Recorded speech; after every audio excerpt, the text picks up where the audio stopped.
அன்பு நண்பர்களே, அனைவருக்கும் அன்னை சமையல் உமாவின் அன்பான வணக்கங்கள்.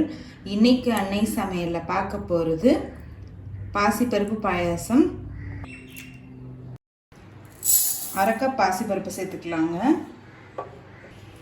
பாசிப்பருப்பை நல்ல வாசனை வர வரைக்கும் வறுத்துக்கலாம். பாசிப்பருப்பு வறுத்துட்டு பாயாசம் பண்ணிங்கன்னா டேஸ்ட் ரொம்பவே நல்லா இருக்குங்க. ஸ்லோலே வச்சு கலர் மாறாத மாதிரி வறுத்துக்கோங்க. பாசிப்பருப்புலேருந்து நல்ல வாசனை வந்துடுச்சுங்க. இப்போ இதை கழுவிட்டு நம்ம வேக வச்சுக்கலாம். கழுவி வச்சுருக்க பாசிப்பருப்பை சேர்த்துக்கலாங்க. 1.5 கப் தண்ணி சேர்த்துக்கலாம். மூடி போட்டு குக்கர்லேருந்து 3 விசில் வந்தாலே அரைச்சி வச்சிடலாம். 1 கப் வெல்லத்தை சேர்த்துக்கலாங்க. கொஞ்சம் தண்ணி. இப்போ வெல்லம் நல்லா கரையிற வரைக்கும் வெயிட் பண்ணலாம்.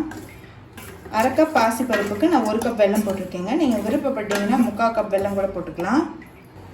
இப்போ வெல்லம் கரைஞ்சிருச்சு. இப்போ இதை வடிகட்டி தனியாக எடுத்து வச்சுக்கலாம். குக்கர்லேருந்து 3 விசில் வந்துருச்சுங்க. பருப்பு பாருங்கள் நல்லாவே வெந்திருக்கு. இப்போ இதை ஒரு கடாய்க்கு மாற்றிக்கலாம். இப்போ வடிகட்டி வச்சுருக்க வெள்ளை கரைசலை இது கூடவே சேர்த்துக்கலாம்.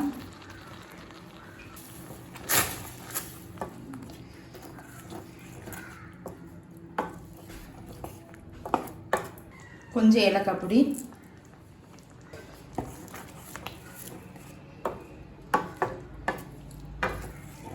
வெள்ளைக்கரைசல் சேர்த்துட்டு ஒரு 2 நிமிஷம் ஸ்லோவில் இருக்கட்டுங்க. இப்போ வெள்ளைக்கரைசல் சேர்த்துட்டு 2 நிமிஷம் ஆயிடுச்சுங்க. நம்ம இப்போ 2வது எடுத்த தேங்காய் பால் இது கூடவே சேர்த்துக்கலாம். தேங்காய் பால் சேர்த்துட்டு ஒரு 2 நிமிஷம் ஸ்லோவில் இருந்ததுன்னா போதும். தேங்காயை இது மாதிரி சின்ன சின்ன பீசஸாக கட் பண்ணி சேர்த்துக்கலாம்.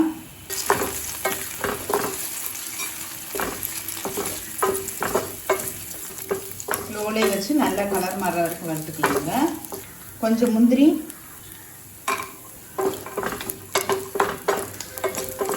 அடுத்தது கொஞ்சம் திராட்சை சேர்த்துக்கலாம்.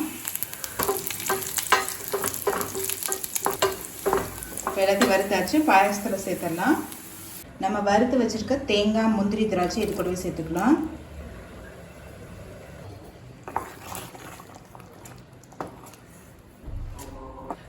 இப்போ ஸ்டவ் ஆஃப் பண்ணிவிட்டு முதல் தேங்காய் பால் சேர்த்துக்கலாங்க. எந்த அளவுக்கு தேவையோ அந்த அளவுக்கு சேர்த்துக்கோங்க போதும். நான் 1/4 கப் சேர்க்குறேன்.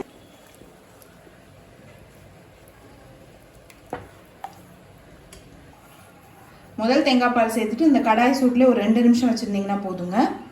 இப்போ பாசிப்பருப்பு பாயாசம் ரெடி ஆகிடுச்சுங்க. சர்வ் பண்ணிடலாம்.